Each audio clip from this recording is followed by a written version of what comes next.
আমাদের গ্রামের রাস্তায় দেখুন বড় একটি দুর্ঘটনা ঘটতে পারত, ড্রাইভারের বুদ্ধির কারণে গাড়িটি পল্টি খায়নি।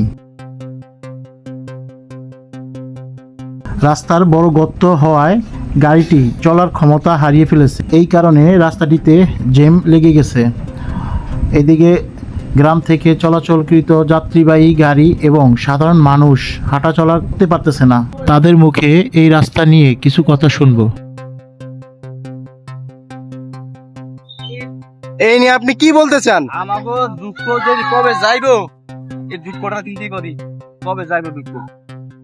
প্রতিনিয়ত এইসব গাড়ি, টাইস ফ্যাক্টরির গাড়ির, মেডিসিনের গাড়িগুলা, বিভিন্ন ধরনের গাড়িগুলো আসার জন্য ছোট ছোট রাস্তার ভিতরে গর্ত হয়ে যায়, আর বড় বড় গাড়িগুলো এইসব কাইত হয়ে। এই জায়গাও কিন্তু কিছুদিন আগে একটা গাড়ি পল্টি খেয়ে পড়ছিল, এবং প্রায় সময় এইসব গাড়িগুলোর জন্য খুবই দুর্ভোগে পড়তে হয় আমাদের এই এলাকার মানুষ। মামা, রাস্তা নিয়ে কিছু কথা বলেন। এর জন্য বলতে চাই, আমাদের রাস্তা দীর্ঘদিন পর্যন্ত হইতেছে না, এই জন্য আমরা ভুক্তভোগী। আমরা বহুত লোক অ্যাক্সিডেন্ট হইতেছি, কোনো গাড়ি ঘোড়া যাইতে পারতেছে না, আমরা বহুত দুর্গতিতে আছি।